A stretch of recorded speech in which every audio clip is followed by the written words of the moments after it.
Bueno, buenas tardes, buenos días, buenas madrugadas, buenas noches, en donde quiera que me esté viendo. Soy Zoel Osorio y en esta oportunidad pues saludos primeramente, y vamos a tocar un tema así como flash, pero lo vamos a tocar, el tema referente a la paternidad espiritual, visto desde un punto de vista muy bíblico, y también viendo algunos aspectos de presunciones que se han hecho, lo que era, lo que ahora es.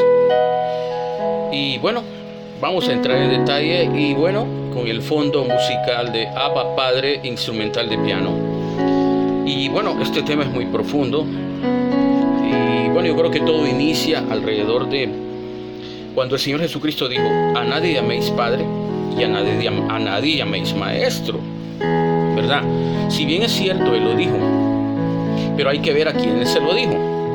En ese momento se lo estaba diciendo a los fariseos, y también les añade a los fariseos: el que se exalta será humillado, y el que se humilla será enaltecido. ¿Por qué? Porque aquellos estaban buscando los primeros lugares en todo, ¿verdad? Los fariseos.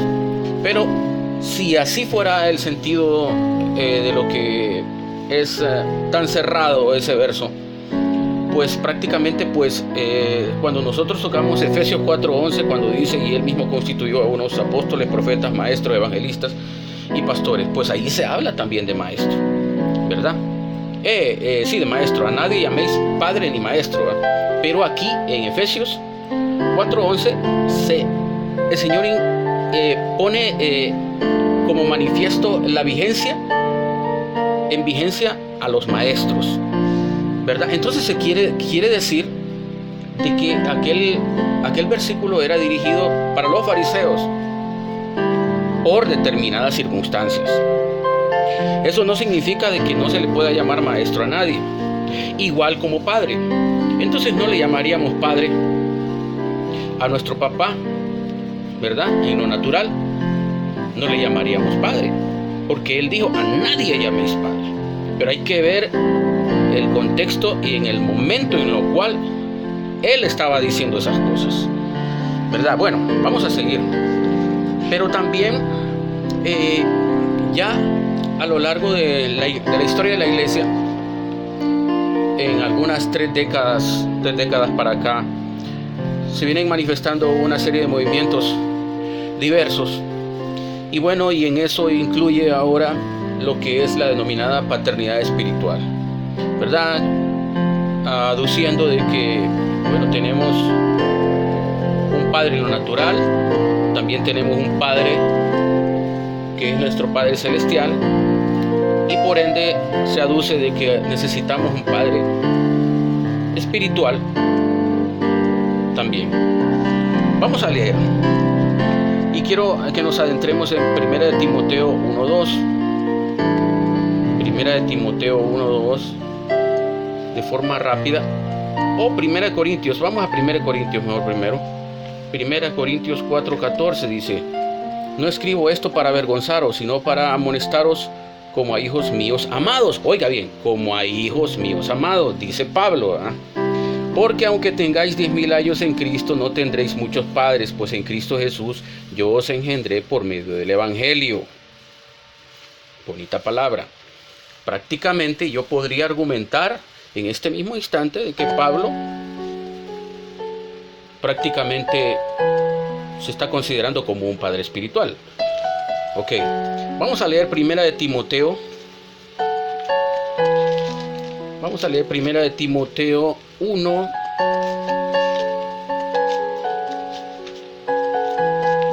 Que también aquí esto es muy importante verlo también. 1 Timoteo 1 dice: Pablo, apóstol de Jesucristo, por mandato de Dios nuestro Salvador y del Señor Jesucristo nuestra esperanza, dice. A Timoteo, dice, verdadero hijo en la fe. Ahí nomás nos vamos a quedar. Ya van 2 veces en las cuales Pablo argumenta. En una argumenta, dice de que aunque pueda tener muchos años, solo va a tener a un solo padre, porque Él los engendró en Cristo, ¿verdad? Pero como les decía yo, doctrina de la paternidad espiritual nunca había habido, solo hasta hace 3 décadas prácticamente. Pero al leer estos versículos, prácticamente estos versículos me llevan a mí como a que yo pueda creer de que Pablo en sí era un padre espiritual. Y yo creo que en parte tiene razón la escritura. Vamos a leer también a Juan, en primera de Juan, para que vayamos viendo, a grosso modo, vamos a ir viendo todos estos versículos. Mire cómo dice primera de Juan 2:1, dice: lo que era desde el principio, lo que hemos oído, lo que hemos visto con nuestros ojos, lo que hemos contemplado y palpado nuestras manos tocante al verbo. No, 2:1. Primera de Juan 2:1. Hijitos míos, dice, estas cosas os escribo para que no pequéis. Aquí de nuevo el apóstol Juan está hablando de hijitos míos. Vamos al 12 también, 2:12. Vamos a ver qué dice 2:12. Os escribo a vosotros, hijitos. De nuevo dice el apóstol Juan, en el versículo del capítulo de primera de Juan 2:12, dice hijitos de nuevo. Vamos a ver otro, 2:13. Os escribo a vosotros, padres, porque conocéis al que es desde el principio. Os escribo a vosotros, jóvenes, porque habéis vencido al maligno. Os escribo a vosotros, hijitos. En el mismo versículo 13. Vamos a leer otro, el 18, verso 18. Hijitos, de nuevo. Ya es el último tiempo y según vosotros oísteis que el anticristo viene. Vamos a leer otro versículo, el 28. Y ahora, hijitos, permaneced en él. Vamos a otro capítulo, el 3, primera de Juan 3:7. Hijitos, nadie os engañe, el que hace justicia es justo. Vamos a leer otro versículo, 3:18. Hijitos míos, no amemos de palabra ni de lengua, sino de hecho y en verdad. Vamos al capítulo 4, primera de Juan 4:4. Hijitos, vosotros sois de Dios. Vamos al capítulo 5. Esto está volviéndose muy bueno. Vamos al capítulo 5, versículo 21. Hijitos, guardaos de los ídolos. Amén. Ahora vámonos a Filemón. Esto está muy profundo, porque definitivamente cuando leemos la escritura, prácticamente podríamos enfatizar de que la doctrina de la paternidad espiritual pues prácticamente es tajante. Pero hay que tener en cuenta también de que ahora se han hecho muchas presunciones acerca de esto y muchos han querido ganar ventaja con esto. Vamos a Filemón 1:1. Pablo, prisionero de Jesucristo, dice, y el hermano Timoteo, al amado Filemón, colaborador nuestro. Vamos a ver Filemón 1:1, sí.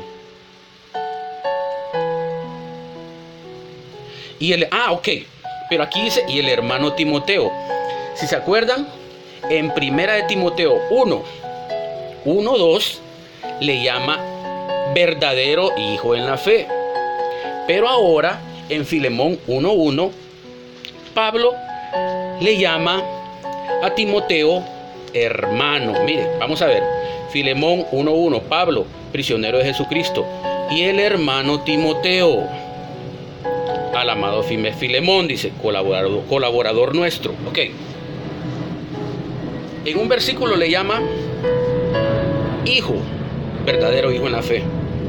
En otro versículo le llama hermano. Ok. Ahora vamos a otro versículo.